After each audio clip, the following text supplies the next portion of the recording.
ready to dive into a world of dragons and deadly trials.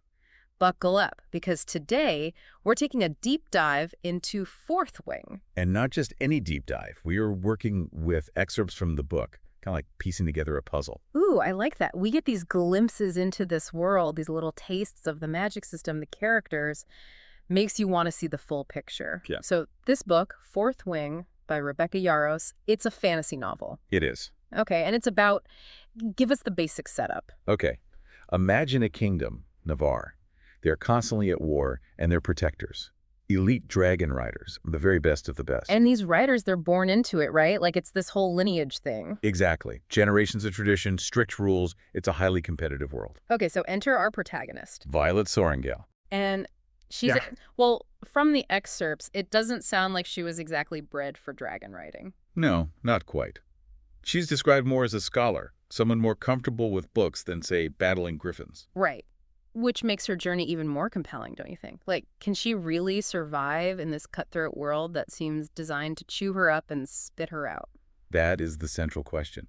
We see her at the beginning facing this brutal selection process, the parapet, and she barely makes it. It's intense. Yeah, that parapet scene had me on the edge of my seat. All these cadets, they're dodging, falling debris, panicked, and Violet's right there in the thick of it. Talk about trial by fire. Literally. Mm. And it's not just the physical challenges she has to overcome. There's also the social hierarchy, the pressure of her family legacy. Because, of course, her mom is General Soringale, which basically means... The top dragon rider. No pressure, right? Right. So not only does she have to prove herself in this life or death training, but she's also dealing with the weight of her family name, the expectations. And some very interesting relationships within the Riders Quadrant. Speaking of, we've got to talk about Xaden Riorson.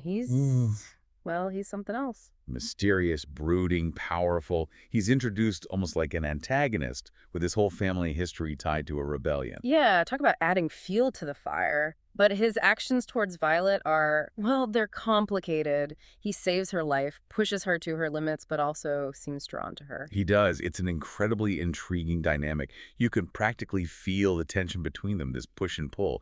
Is he friend or foe? It's unclear. It's like this slow burn on a bed of hot coals, and I'm here for it. But then there's the looming threat of the venin. Ah, yes. The venin. These terrifying creatures, almost like magical zombies that even the dragon riders don't fully understand. At first, they're almost dismissed as myth, but as we go deeper into these excerpts, it becomes very clear. That they're real, and they're a problem. A big one. And what's fascinating is the way Yarros slowly reveals their connection to Xaden's family's rebellion. Turns out they weren't fighting for power or greed. They were trying to warn everyone about the venin. And nobody listened. Which suddenly casts Xaden in a whole new light, doesn't it? His anger, his guardian angel, it all makes sense. It adds this layer of tragedy to his character. He's carrying the weight of his family's sacrifice, the knowledge that their deaths could have been prevented, and it raises the stakes even higher. Right, because now it's not just about Violet surviving the academy, it's about her and Xaden potentially having to work together to face this threat that could destroy everything. Exactly. And it's not just about surviving the venin, is it? The excerpts really dig into Violet's personal journey, too, her own internal struggles. Absolutely. She's facing challenges on multiple fronts. We see that especially during the Gauntlet, this insane obstacle course built right into the side of a mountain is brutal. I was exhausted just reading it. Violet's pushing herself to her absolute limit, physically and mentally. Exactly. But that's where we start to see her resilience shine through. She's determined to prove, not just to the others, but to herself, that she can do this. She's got this inner strength, this refusal to give up, even when things get really tough. It's pretty inspiring, actually. It is. And it's through these challenges that she starts to uncover her own unique talents. She's not the strongest or the fastest, but she's smart, resourceful. Like in that one scene where she uses her knowledge of dragon lore to outmaneuver those other cadets. Yes. She's thinking strategically, using her brain as much as her brawn. And let's not forget, all of this is happening against the backdrop of Jack Barlow's constant antagonism. He's really gunning for her. He is, which just highlights how much Violet is up against. Not only does she have the pressure of the training, the legacy of her family, but she also has to contend with these very real threats from her peers. It makes her successes that much more meaningful, though. She's not just surviving, she's thriving in an environment that seems designed to break her. And she's forming these amazing bonds along the way. Her friendship with Rhiannon is a great example. Ryan's the best. Hmm. Loyal, supportive, and not afraid to call Violet out when she needs it. Exactly. And then there's her relationship with Xaden, which is, well, let's just say it's complicated. Complicated is an understatement. You've got this forbidden romance simmering beneath the surface, this undeniable attraction, but they're both holding back. Right. Duty versus desire. They have responsibilities, loyalties that keep them apart, but the tension is palpable. And then Yarros throws in these incredible action sequences, these moments of intense danger that leave you breathless. Remember that scene where Bagzan catches Violet out after curfew? Oh, the sparks flew in that scene. But again, it's all about balance. The romance never overshadows the larger plot, the very real threat of the venin. Which, by the way, we find out is directly tied to Xaden's family's rebellion, and not in the way we initially thought. It's a game changer. Suddenly, Xaden's anger, his distrust, it all makes sense.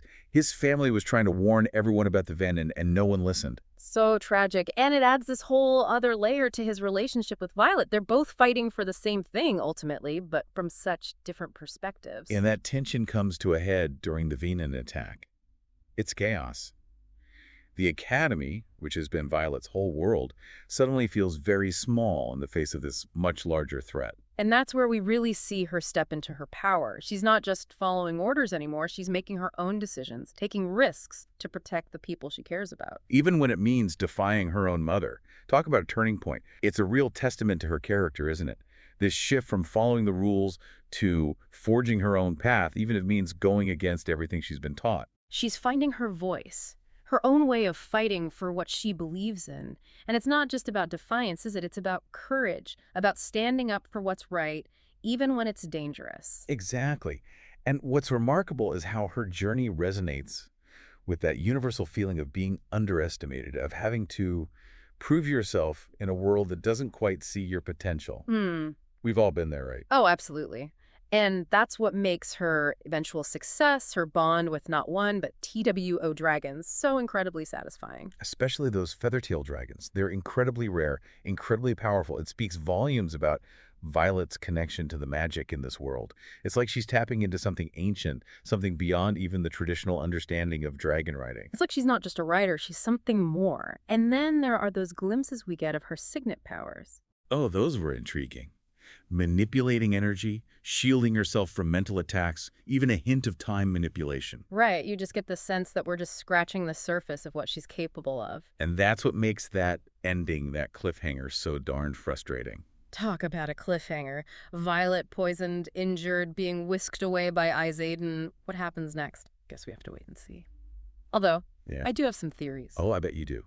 But for the sake of our listeners who haven't had the chance to experience Fourth Wing yet, we'll keep those theories under wraps for now. Fine, fine. But let's be real. Even with just these excerpts, Rebecca Yarros has created a world that just pulls you in. The magic system, the dragons, the romance, the political intrigue. It's got a little something for everyone. It does. And it leaves you with this lingering sense of wonder, of possibility. It reminds you that even in the darkest of times, even when facing insurmountable odds, there's always hope. There's always a fight worth fighting. Exactly. And sometimes the most unlikely heroes are the ones who rise to the challenge. So to our listeners, if you're looking for a story that will transport you, challenge you, and leave you breathless, then look no further than Fourth Wing. And hey, even if you don't have a dragon waiting in the wings, remember? There's a spark of magic within all of us. Sometimes, all it takes is a little courage, a little determination to set it free. Until next time, happy reading.